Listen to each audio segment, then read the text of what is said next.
Well, believe it or not, Americans have $1.5 trillion in student loan debt. Now we're finding out parents are taking on just as much burden as their kids are. Scripps reporter Andy Taylor has one dad's warning. Grand total, without interest, we were right at about $99,000. With interest since then, we're probably close to $130,000 now. That's Victor Turner, a veteran, talking about the Parent Plus loans he took out to send his daughter to a private college.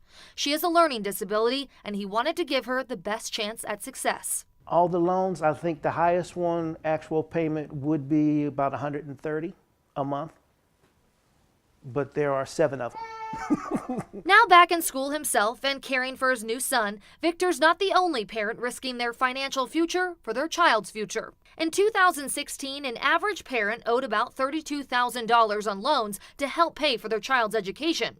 According to savingforcollege.com, that's nearly $3,000 more than what the average student owed. Although students take out more loans to pay for education, Mark Kanowitz with savingforcollege.com says parents take out more money. Parent loans are effectively unlimited. They can borrow up to the full cost of education minus other aid received. While students have a cap on how much money they can borrow, parents don't. You should think twice because it's a sign that you may be borrowing too much money. Victor says the biggest learning lesson wasn't taking out a loan, it was taking out the wrong loan. Victor says his mistake has not only cost him financially, but he'll also have to work into his retirement.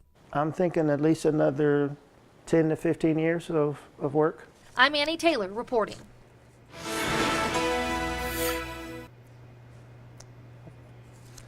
Well, right now it's not just hot here in the valley. You're taking a look at the current temperatures around town, and there's still more than 100 degrees. Dan Braun is joining us right now. Any relief in sight? You know what? Very little relief, actually, and things are only going to get worse, it looks like, the next few days. Got to talk about that smoke in the air because it's around. Taking a look at that camera. This is our Mandalay Bay camera looking right down the strip, and you can see in the distance no mountains visible because of that smoke around Las Vegas. Sensitive air quality because of ozone and smoke concentrations here in the valley. Now, if you go just south, we have clearer air. It's trying to move in. I think overnight the smoke wins, though, in the Las Vegas Valley, at least a little bit of it, so that haze is going to be around tomorrow morning, but I think clearer air starts to move in tomorrow afternoon. Temperatures. Yeah, it's warm. 106 right now, Las Vegas, 107 Nellis. A lot of sunshine and those winds from the south. That's why clear air is trying to move in. Southerly winds trying to push that smoke up to our north. Tonight, 84 degrees. Tomorrow, another hot one. Excessive heat warnings in effect. I'll let you know just what those highs are looking like over the next couple of days. Sounds good. Thanks, Dan. Well, right now, at least 82 people have been killed in the 6.9 magnitude earthquake that hit a tourist island in Indonesia. Officials there say hundreds of others have been taken to local hospitals with injuries, and thousands of homes have been damaged. A series of substantial aftershocks have shaken the region since the larger quake, and a tsunami warning that was put in place has been lifted. Well, new at 6:30, pop star Demi Lovato has posted a statement on Instagram for the first time since being hospitalized for a suspected drug overdose. In the statement, she says that she has always been transparent about her addiction, saying, quote, "What I've learned is that this illness is not something that disappears or fades over time." She went on to thank fans for their support, along with her family, her team, and the hospital. Lovato says she now needs time to heal, focus on her sobriety, and her road to recovery. Well, students from Marjorie Stoneman Douglas High School in Parkland, Florida, brought their March Against Gun Violence to New Orleans this weekend. The student activists are survivors of a mass shooting in February that killed 17 people. They're demanding changes to U.S. gun laws and trying to increase voter registration, so they're traveling from state to state. Yesterday, they held a panel discussion at Tulane University with young people from Louisiana who have also experienced gun violence. We are the ones who vote for our lawmakers, and our lawmakers aren't doing a good enough job, so we need to be the ones to change that. If you're old enough to be shot in a classroom, then you're old enough to have your voice heard. The national tour is now headed to Washington, D.C. and New York City, and they'll end their tour in Newtown, Connecticut, where 26 people were killed in a mass shooting in 2012, including 20 first graders. The National Rifle Association says New York regulators could leave the organization in serious financial trouble, and the NRA is pursuing court action in an attempt to stop them. The lawsuit says New York is illegally trying to coerce financial companies into ending business relations with the group. Back in May, New York banned an NRA-branded insurance plan that provided liability coverage for gun owners involved in shooting incidents. New York said it could be used to cover deliberate acts of wrongdoing and declared it illegal. 11 children have been rescued from deplorable living conditions at a compound in rural New Mexico, found during a search for a missing boy abducted in Georgia by his father. Here's ABC's Ariel Reshef with the latest. Law enforcement officers searching a rural northern New Mexico compound for a missing 3-year-old boy say they did not find that child, but instead discovered 11 other children living in deplorable conditions. They were in bad shape. I mean, the children were dirty. They didn't have clothes that fit them properly. Just seeing them walking around like that, it was hard to see. Officers say they had been surveilling the compound looking for 3-year-old Abdul Ghani Wahaj, abducted from his mother in Georgia last November. Authorities in New Mexico say they decided to issue a search warrant after a Georgia investigator forwarded a message in which someone in the compound reportedly told another person people there were starving and needed water. 2 suspects taken into custody. Siraj Wahaj, police say wanted for the abduction of his son, was armed with an AR-15 semi-automatic rifle during the hours-long standoff. According to police, eventually surrendering to authorities without incident. Another man, identified as Lucas Morton, arrested on suspicion of harboring a fugitive. The 11 rescued children, ranging in age from 1 to 15, were placed in emergency protective custody, according to authorities. In any situation like this, thinking about what they may have experienced and what we can do to minimize the trauma that they have felt and will experience moving forward. Investigators say 3 women were questioned, but were not charged and were later released. Ariel Reshef, ABC News, New York. The police are investigating after a late Holocaust survivor Elie Wiesel's childhood home was tagged with anti-Semitic graffiti and insulting messages. In a statement released by the Elie Wiesel National Institute, they called the act grotesque and said it is not just an attack on Elie Wiesel's memory, but on all victims of the Holocaust. A group of nearly 100 moms in North Carolina broke a breastfeeding record as part of the international movement called the Global Latch-On.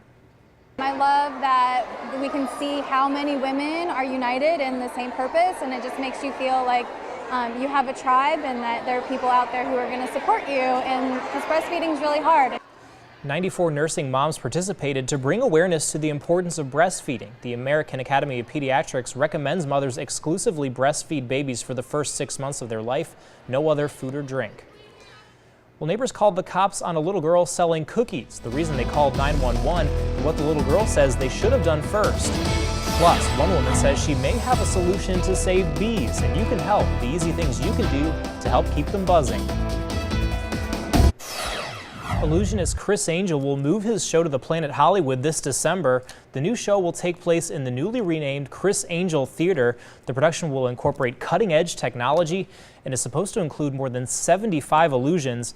Angel will perform at the Luxor through October. The new Mind Freak show starts December 19th. Rick Harrison from Pawn Stars is opening up a new store in Pawn Plaza. That's according to the RJ.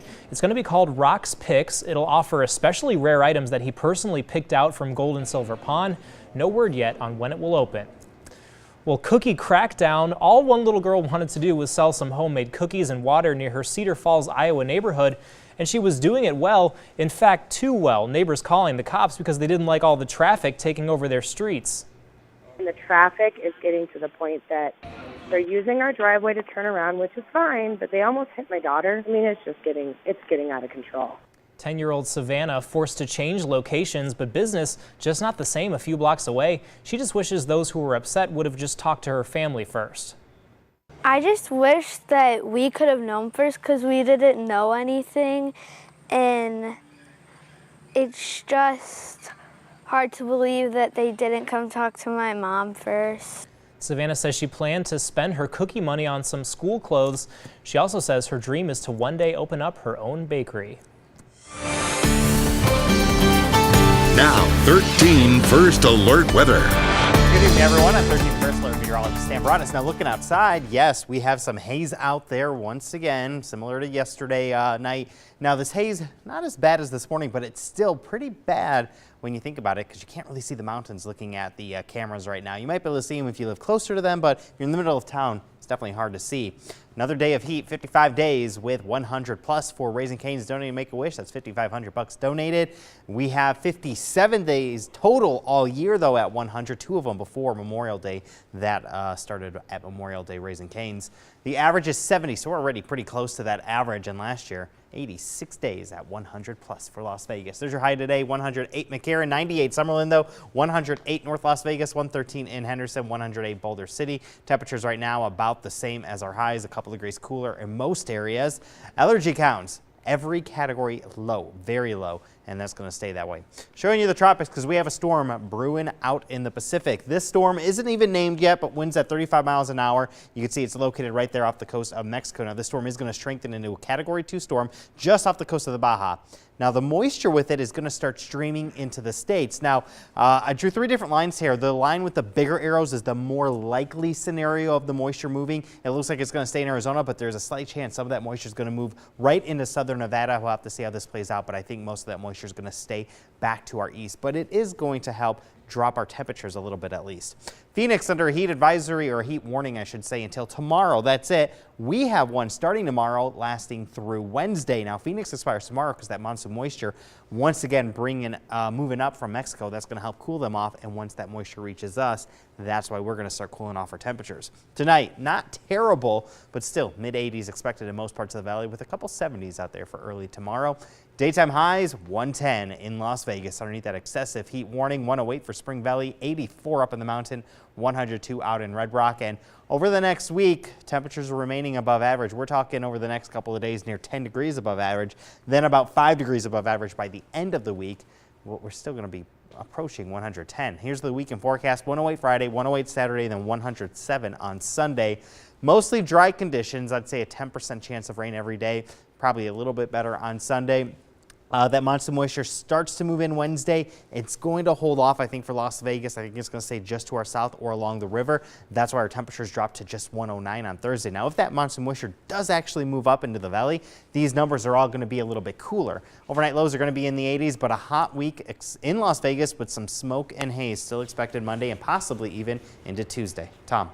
Yeah, and Dan just said it, hot, hot, hot. So a good weekend to probably be inside the AC, maybe hit the theater. Plenty of fun and cheap things to do with the family this week, and that's where this guy comes in. Here to talk about him is film critic Josh Bell. Welcome, Josh. Thank you. Thanks for having me. And yeah, there's a lot of cool stuff coming up this week, as always, movie-wise. Starting with tomorrow at the Mob Museum. So indoors, as you say, you can check out the 1987 documentary Mob on the Run. Which is about organized crime in Las Vegas, appropriate for the Mob Museum. There's going to be a discussion with Bob Stoldahl, legendary newsman here in town and a producer of that documentary. That's tomorrow at 6 p.m. and it's free with museum admission at the Mob Museum. Mob always a big theme in Vegas. Yes, exactly. For sure, yeah. And lots of cool things always happening at the Mob Museum. They've had screening series in the past, so good to see them continuing on with the films.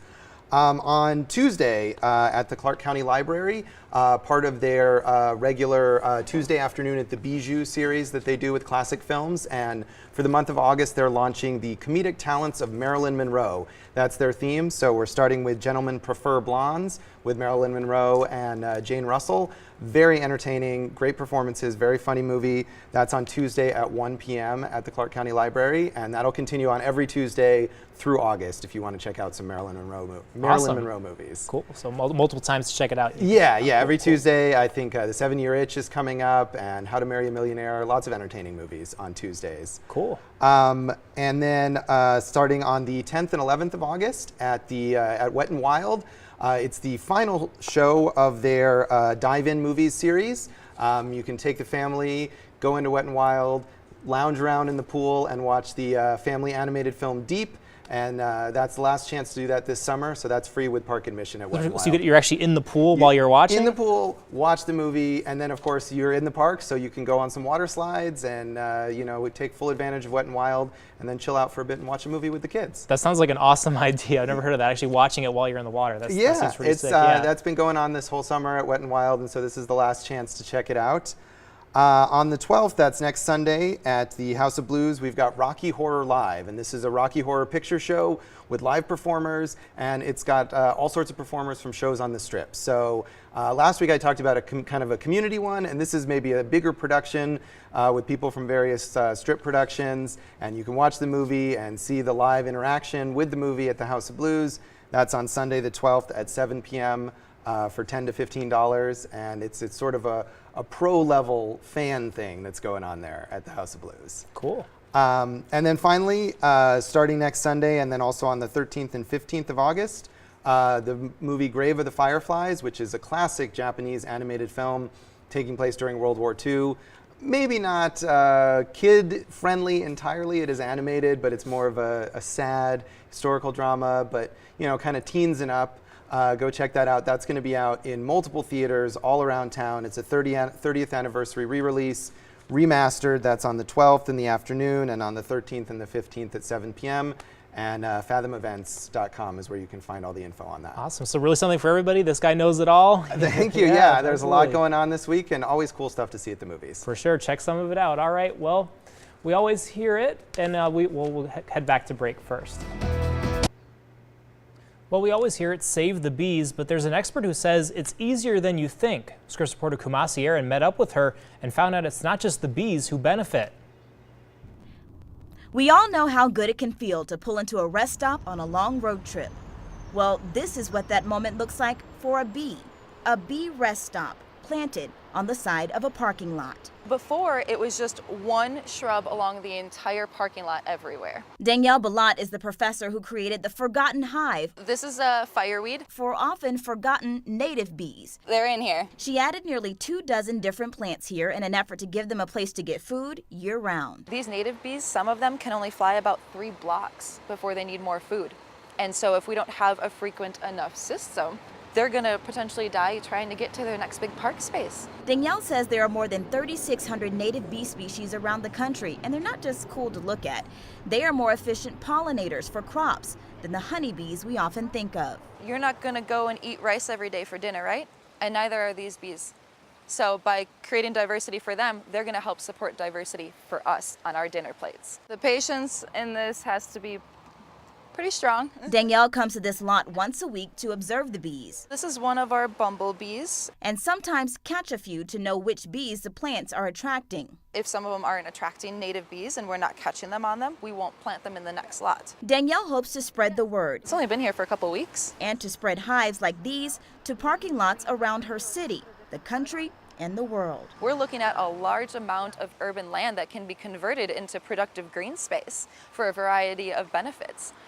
What city wouldn't want to do that? A simple solution to make a bee's life and ultimately ours a little easier. I'm Kumasi Aaron.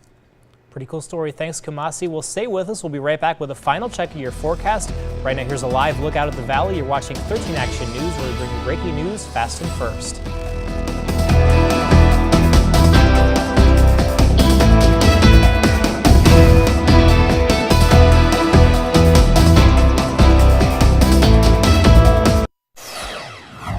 Kids suffering from a genetic disease called spinal muscular atrophy, or SMA, need special equipment to go into the water.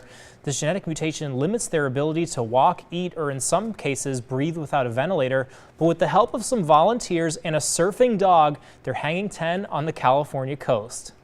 A little scary. I didn't like going through the waves because I had all the water in my face, but after that it was fine. It was so cool, a lot of fun. One of the surfers on the board with the kids is also a chemist, part of a team of volunteers who's worked to develop a treatment for SMA. And one of the surfers has been on the treatment and says it's giving her the ability to live on her own, which gives hope to other parents whose kids have that disease. And today is National Oyster Day, and if you're looking for a place to celebrate, just head over to ktnv.com. We've got a list of restaurants across the valley offering deals all day. Some are even offering deals for the next couple weeks. I'm not a fan of oysters. I'm right there with you, Tom. Not mine either. All right, outside temperatures a little warm. 110 tomorrow, 111 Tuesday and Wednesday. Excessive heat warnings in effect the next 3 afternoons because of those numbers. Now, tomorrow we still could have some haze and smoke out there in the morning, haze in the afternoon, and then maybe Tuesday, but some models are indicating it may be done with by tomorrow afternoon. We'll see what happens with that, but I think we could possibly have it around until Wednesday. That's when we get a pattern shift, and we'll get drier, or I should say more wet air in here that could help fuel monsoon storms later in the week, but as of now, things are looking pretty dry with slightly cooler temperatures into the weekend. Hey, at least it's not 115. That's how I'm going to rationalize There's the plus, yeah. Yes. All right, well, here's a look at what's coming up tonight in our primetime lineup right here on Channel 13. America's Funniest Home Videos begins at 7, followed by Celebrity Family Feud at 8. It's the $100,000 Pyramid at 9, at 10 o'clock To Tell the Truth. Then, of course, keep it right here for 13 Action News Live at 11. That's our news for right now. Stay with us for America's Funniest Home Videos coming on up next. We're always on at ktnv.com, our mobile app, Roku channel, and the latest version of Apple TV. We'll see you right back here for Action News Live at 11. Thanks for watching, everyone.